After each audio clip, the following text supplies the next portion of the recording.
안녕하세요. 생명의 빛 광성교회 이춘태 목사입니다. 여러분, 요즘 젊은 세대들이 사용하는 라떼, 꼰대라고 하는 말이 있습니다.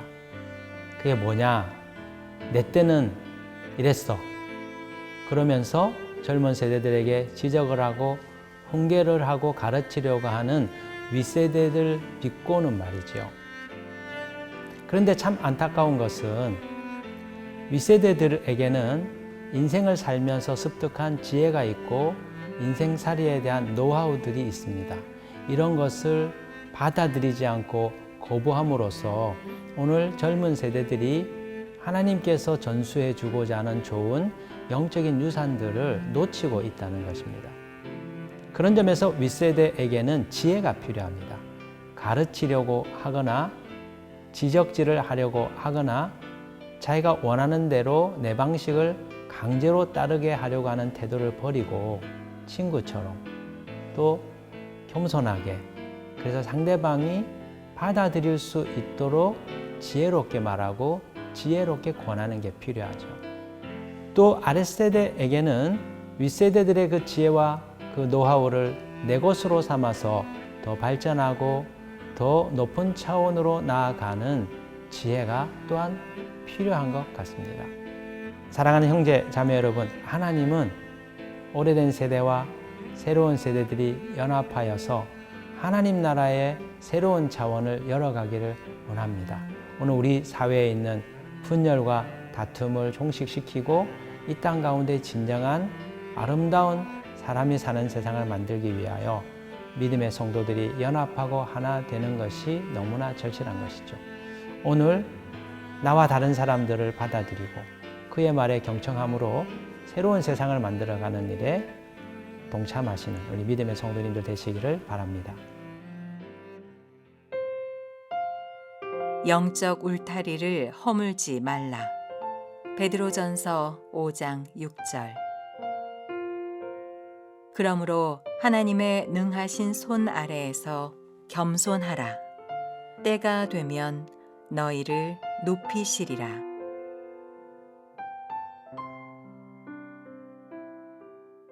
오늘 주신 말씀을 보면 사도 베드로께서 젊은 신자들에게 주고 있는 권면이 나옵니다.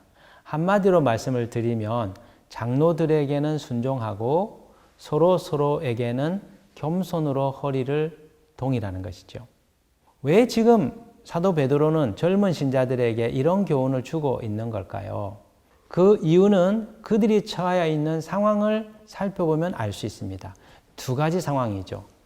베드로전서 4장 12절에 나오는 상황에 의하면 그들은 지금 불시험, 환난과 핍박과 아주 모진 고난 속에 그들이 살고 있었기 때문입니다.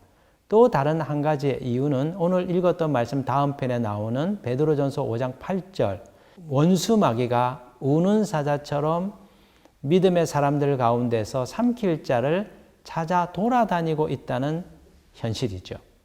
그들은 매우 영적으로 위험한 상황 속에 노출되어 있었습니다. 외적으로는 어려움을 겪고 있었고 불시험을 당하고 있었고 내적으로는 원수 마귀의 영적인 공격을 받고 있었던 거죠. 그런데 이런 상황 속에서 장로들의 권위를 인정하지 않는다면, 장로들의 권면과 가르침, 교회의 돌봄과 가르침을 받지 않는다면 어떤 결과가 있을까요? 자신들을 돌보아주고 지키는 영적인 울타리를 스스로 허물어뜨리는 결과를 초래하게 되는 것이죠. 그래서 장로들에게 순종하라고 하는 말을 하고 있는 것입니다. 여러분, 왜 교회와 장로가 존재하게 된 걸까요?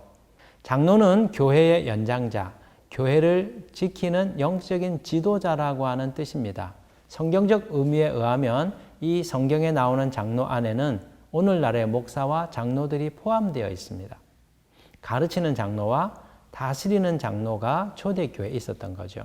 그렇다면 왜 초대교회에서는 장로라고 하는 직책과 직임을 세운 걸까요? 그 이유는 양무리들을 돌보기 위함입니다. 교인들을 돌보고 지키도록 하나님께서 안전장치로서 장로라고 하는 직책과 직임을 교회 가운데 두신 거죠. 장로들이 하는 주요한 역할은 한 4가지 정도 생각할 수 있습니다. 첫 번째는 하나님 말씀을 자세하게 가르치고 권하는 것이죠. 두 번째는 믿음의 사람들이 말씀대로 살고 있을 때 그들을 격려하고 그들을 세우는 것입니다. 세 번째는 믿음의 길에서 떠났을 때, 말씀대로 살고 있지 않을 때 그들을 책망하는 것이었습니다. 네 번째는 그들이 어려움에 처하거나 낙심 가운데 있을 때 그들을 위로하는 일이었습니다. 이런 역할을 통해서 장로들은 성도들이 믿음의 바른 길을 가도록 지키고 돌보는 영적인 가이드로서의 역할을 감당해야 했던 것이죠. 그래서 초대교회에서는 장로들을 때로는 교회의 감독이라고도 불렀습니다. 그 역할을 하는 사람이 오늘날의 목사가 된 거죠. 여러분, 우리는 예수 그리스도를 개인으로 믿고 구원에 들어갑니다. 구원은 단체로 믿고 받는 것이 아닙니다. 각자가 예수 그리스도를 믿어야 됩니다. 그런데 기독교 신앙의 신비는 예수 그리스도를 믿고 난 이후에는 교회라고 하는 공동체, 영적인 가족됨을 하나님이 요구하신다는 것이죠. 왜 그렇습니까? 원수 마귀가 우리를 삼키려고 언제나 노리고 있기 때문입니다.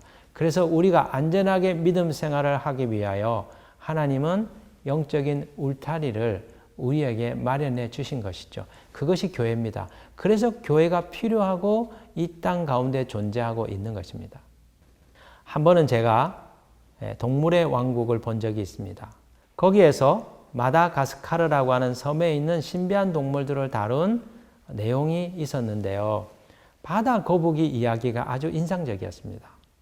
바다 거북이가 바다에서 살다가 새끼를 낳기 위해서 못 바깥으로 나오게 됩니다. 그리고 모래 속에 자기의 새끼들을 부화하기 위한 알을 까고 거기에 모래를 덮어두죠.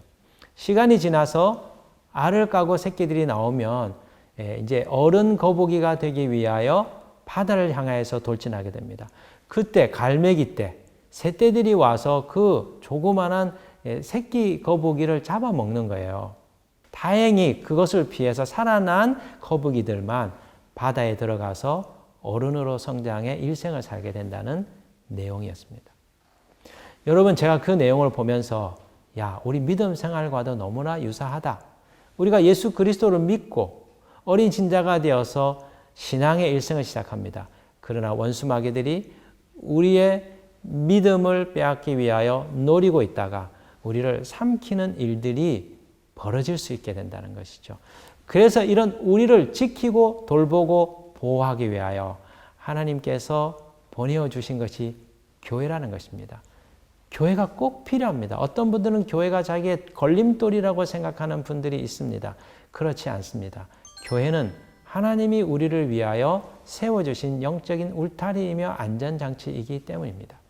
그런데 안타깝게도 오늘 많은 교회 내 성도님들이 목회자들과 장로들의 그 불성실함과 그리고 미성숙함과 그리고 그 책임을 다하지 못하는 모습에 실망하여 교회는 필요 없고 장로도 목사도 필요 없다라고 하는 생각을 받아들이기 시작했습니다.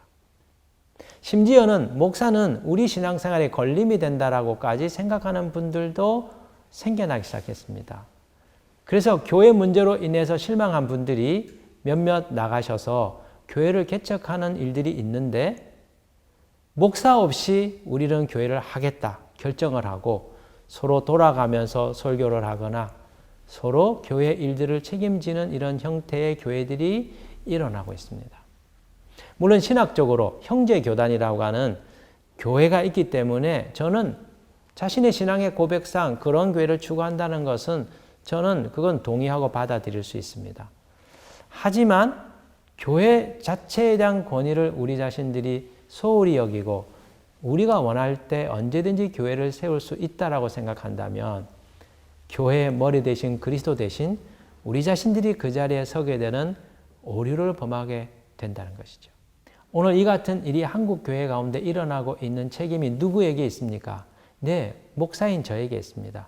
우리 장로들에게 있습니다. 저희들이 목사로서 장로로서의 직책을 충성스럽게 다하지 못함으로 그리고 양무리를 돌봐야 되는 그 역할을 제대로 하지 아니하고 더러운 이익을 추구하고 그리고 교권의 마음을 빼앗겨 버려서 오히려 교회를 황폐화되게 만든 그 책임으로 인하여 이 같은 일이 오게 된 것이죠. 따라서 오늘 우리 한국교회 내에서 목회자들의 영적인 각성과 참여와 돌이킴이 너무나 절실합니다. 어떤 목사님들은 요즘 성도님들이 목사를 섬기는 데 있어서 문제가 있다라고 생각을 합니다. 목사를 섬기고 목사님을 대접해야 되는데 요즘 젊은 세대들은 너무 그런 일에 있어서 부족하다라고, 그들이 배우지 못했다라고 얘기하는 분들이 있습니다. 저는 개인적으로 동의하지 않습니다. 목사들의 가르침과 삶이 존중받고 존경받을 만 했다면 한국교회 성도들처럼 목회자들을 잘 섬기는 교회도 없거든요. 아마도 자발적으로 따르고 싶은 목회자들이 있다면 그들은 순종하고 따랐을 것이라고 생각합니다. 이런 점에서 오늘 한국교회에 필요한 것이 무엇입니까? 목회자들은, 장로들은 다시 성경의 가르침으로 돌아가 양무리들을 위하여 희생하고 섬기고 돌보는 그 역할을 회복해야 되는 것이고, 성도들은 교회의 권위와 목회자들의 영적인 권위를 존중하고 순종하고 따르는 성도의 삶을 회복하는 것이죠. 이 아름다운 모습이 하나님 나라 교회 가운데 있을 때 세상이 교회를 보고 놀라며 하나님의 존재하심을 깨닫고 주께로 나오게 되는 일들이 일어나게 되리라는 것입니다. 사랑하는 성도 여러분, 우리가 교회의 그 권위를 무너뜨려서는 안 됩니다.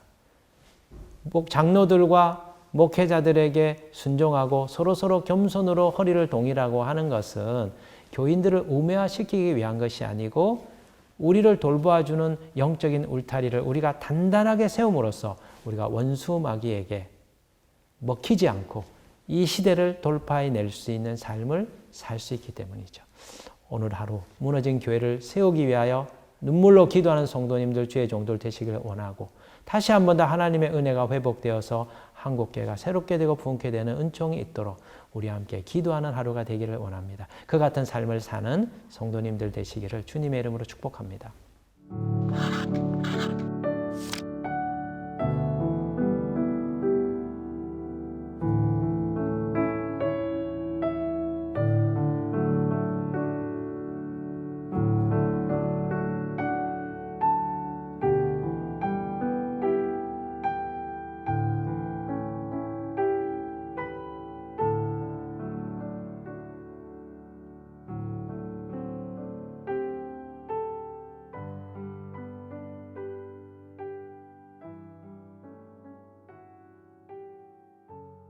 하나님 아버지, 젊은 신자들에게, 장로들에게 순종하고 서로서로 겸손히 허리를 동이라 말씀해 주셨습니다.